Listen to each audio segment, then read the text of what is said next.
Veliki pozdrav svima, ja sam Sarpi, vi ste na kanalu Sarpi TV i evo došao je na red Samsung Galaxy A36 da radimo realnu recenziju ovog telefona. Poslije po meni onog sjajnog A56 došao je na red i ovo je po meni malo dosadan telefon, ali ok, odradit ćemo poštenu recenziju kao i kod svakog mobilnog telefona. Vi koji ste prvi put na ovom kanalu želim da vas pozovem, ako se niste pretplatili, pretplatite se. Lupite like, komentarišite, nešto podelite ovaj video, tako pomožete rad moga kanala koji nije sponzorisan i neće biti sponzorisan. Za sve vas koji ne znate, ja svaki telefon kupujem za svoj novac i radim recenzije zato što to volim.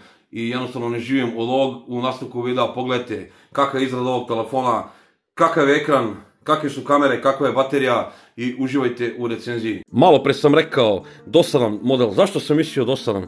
Pa zato što sam pre njega koristio A56 i bukvalno odmah prešao na A36 i nisam primetio neku razliku u radu. Ovako što se tiče veličine, to je isto, čak i maskica u fullu pasuje, sve se pogađa, tako da maska od A56 pasuje i za A36, tako da i nemam neki osjećaj da je to neki drugi telefon, sem ovako kad malo bolje pogledamo kamere. Sistem kamera je drugačiji na A36 i na A55. Sad nemam trenutno A56 da vam pokažem, ali pogledajte u moje recenziji. Meni se mnogo više sviđa na A36 kako su odrađene ove kamere. Pogledajte, nije to isto, iako je slično. Plastični frame, to odmah primetite da nije, znači onaj premium osjećaj kao A56. Cigla je 195 grama, Victus Plus je zaštita leđa, kao što vidite pomalo su i mamac otiske prstiju. Naravno u kutiji ne dolazi ništa kao i kod A56 sem kabla za punjenje, iglice za vađenje sima. Nemamo zaštitnu foliju, imamo pravi always on display. Victus Plus je zaštita i ekrana, Super AMOLED 120 Hz osvježavanja, 1200 nita HBM, pogledajte kako se vidi super na suncu, Full HD plus rezolucije 1080x2340, IP67. Kako radi biometrija, čita četiriska prst. Radi, ali moram da vam otkrijem tajnu, 2 puta sam memorisao isti prst. Da to nisam uradio, to bi bilo očajno još gore nego na A56. Ajmo da vidimo Face Unlock kako radi. Radi, ali jedva. Pogledajte koliko je to usporano. Ajde. Ovo je prosto sramota. I ovaj telefon je došao sa Androidom 15 i One UI 7.0.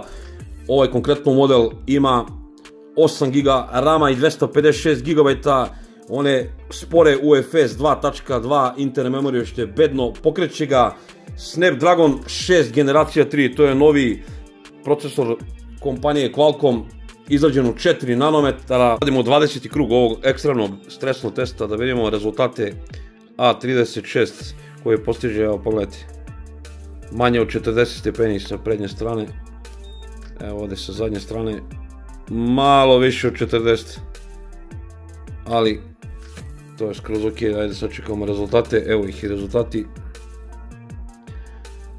Evo kao što vidite 99 stabilnost, rezultati jako skromni. Evo da pogledate i Antutu skoro, znači jedno 200.000 manje nego A56, 3% temperatura gore i 4% baterija dole, što je ok. Evo pogledajte rezultate i Geekbencha 6, tako da to je to, nema laži, nema prevare. Ako ste vidjeli, to je skroman procesor, ali radi posao. Najavili su 6 godina Android ažuriranja, što je po meni čist marketing, jer realno ovaj procesor za 2 godine ja ne mogu da zamislim kako će da radi, a ne mogu nikako da zamislim kako će da radi za 5 ili 6 godina, to je jednostavno smešno po meni. Kod Samsunga je sve to lepo odrađeno, da nemam šta da se žalim, dupli tapovi za paljenje i gašenje ekrana rade, ovaj pametni sidebar ima sa strane, znači to ne moram ništa da podešavam, to je već sve podešano, spuštanje kontrolnog centra, znači sa pola ekrana, to je top. AI je super, brisanje objekata u galeriji, to neću vam pokazujem, to sam već pokazivao u nekim od videa. Circle to Search, to radi fantastično, uz pomoć toga možete da ubacite i eSIM, znači on prima 2 SIM kartice i može ili 2 eSIM kartice da koristi u isto vreme ili jednu nano SIM karticu i eSIM, znači možete uvek da koristite dve kartice, da vam budu aktualne, a možete da ubacite više kartica u telefonu, ali samo dve mogu da budu aktivne. Evo ovako, iz donjeg desnog ćoška povučemo prstom i pozovemo Gemini. I onda kažemo ovako, pozdrav Gemini, šta ima? Zdravo, kako si? Imaš li nešto zanimljivo da mi ispričaš? Pa evo, radim realnu recenziju Galaxy A36, šta kažeš ti na to? Zvuči super. Galaxy A36 je popularan telefon. Sigurno ima puno ljudi koje zanima tvoje mišljenje. To je to, čao Gemini. Nažalost i ovaj telefon ima virtualni proximity senzor, ali nisam imao nikakvih problema, radi za sad sve to ok. Bluetooth 5.4, USB 2.0, što je isto sramotno, ne podržava Samsung DeX. Podržava Wi-Fi 6. Ima stereo zvuk, ajde da pustimo nešto. Pogledajte brzinu rotacije. To je meni odmah upalo u oko. Kad imate s čime da uporedite, na primjer ja koristim S25, to je meni katastrofalno, ali kad nemate onda je to vama normalno. Pogledajte, brzina rotacije, koliko je to usporeno. Ajmo da pojačamo zvuk do kraja. Gore ima slušalicu poziva. Buđava je neka melodija, ali mogu da kažem da se jasno i glasno čuje kao i A56, tako da zvuk je skroz ok. Baterija je ista kao na A56, 5000 mAh, podržava 45W punjenje, može se reći baterija je fantastična, ja nisam uspio da potrošim bateriju za jedan dan, znači manje zahtjevnim korisnicima bez problema, 2 dana ova baterija može da izdrži screen time-a sigurno jedno 10 sati. Za sada, sem procesora i plastičnog frema, ja nisam našao ni jednu razliku što se tiče A56. Vidjet ćete razlike kod kamera. Da pređemo na te famozne kamere. Glavna kamera 50 megapiksela koja podržava elektronsku i optičku stabilizaciju, snima video u 4K u 30 fps-a, 8 megapiksela ultra široka kamera, 5 megapiksela je makro kamera, selfie kamera je 12 megapiksela i snima isto video u 4K u 30 fps-a, isto možete da prebacujete sa senzorom, senzor sa glavne na selfie kameru u toku video snimanja bez prekidanja videa, što obožavam kod Samsunga. Aplikacija kamere je ista kao i kod A56, sem jedino što sam primetio da nema onaj dualni video. U nastavku videa pogledajte kako ovaj telefon pravi slike i video zapise, pa ćemo damo neki sud i o ovom telefonu.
...4K, 30 fps-a, noć, teški uslovi, snima Galaxy A36, da vidimo kako on to radi.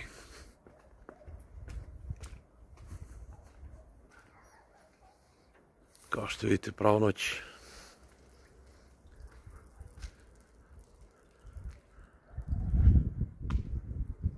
Ajmo malo da proštamo. A pogledajte lens flare kako se vidi.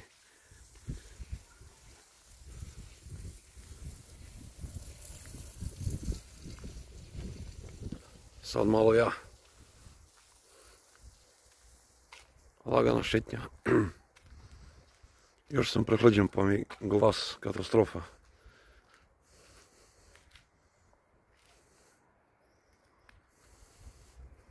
Kaluđerica, teški uslovi, duo vetar. Evo ispod Sarpijeva osnovna škola. Snima Samsung A56. 4K, 30 FPS-a. Sad malo ja, da vidite i mene. Evo, lagana šetnja, pored moje bivše osnovne škole, Aleksa Šotić. Sada je uključen ono Ultra Steady, Full HD 30 FPS-a. Evo sad malo brže idem niz ulicu, da vidite kako se to vidi. Evo sad malo ja. Znam da ovo nema smisla snimati noću, tako da noću ovaj Ultra Steady neću ni da palim. A preko dana možda ima smisla. To vam je to. Ako ste vidjeli kako ovaj telefon pravi slike i videozapise, ja nemam šta tu previše da dodam i da oduzmem neko vičniji fotografisanje, će izvući sigurno bolje rezultate nego što sam ja. Vidjeli ste sami dobre strane ovog telefona, to je taj ekran, ekran je fantastičan, baterija je fantastična, 6 Android na dogradnji, iako to možda i nema smisla, ali moramo reći da mnogi flagshipi kineski nude 4 do 5 godina, zvuk je odličan, AI odlično to radi kod Samsunga, tako da eto. I cena će ovog telefona vrlo brzo biti oko 250 evra, to je neka moja prognoza. Ja još ne znam zvaničnu cenu, još nisam vidio da se pojavio kod nas. E sad ovako, loše strane ovog telefona. Procesor, to je taj mršavi procesor, ja ne volim tako slabe procesore, UFS, brzina interne memorije 2.2 je sramota, 6 ažuriranja koje on ima, to je čist marketing, to sam već napomenuo. Kamere noću, katastrofa, znači žutilo totalno, ultra široka kamera i pravi bolje fotografije noću nego glavna kamera od 50 megapiksela. Video snimanje noću neupotrebljivo, vidjeli ste sami da secka, ne daj Bože. Ja realno ovaj telefon ne bih preporučio nikom da kupi, zašto? Zato što bolja varijanta je da kupite A55 ako baš želite Samsung iz prošle godine ili dodajte malo više para i kupite A56, jer po meni u A seriji kod Samsunga sem onog najjeftinijeg A16 i A56 nema smisla uopšte ni A26 ni A36, to je neko moje mišljenje. Postoje mnogo bolji telefoni za oko 300 evra da se kupe, naprimjer to je ona Motorola Edge 50 Neo po meni, Magic 7 Lite na primjer, ili neki stariji model, zašto da ne. Da ne dužimo više, ako vam se svidjela ova recenzija, lupite like, komentarišite nešto, podelite ovaj video, vidimo se u nekoj drugoj realnoj recenziji i u live u nedelju. Puno pozdrava od Carpija, ljubi brat.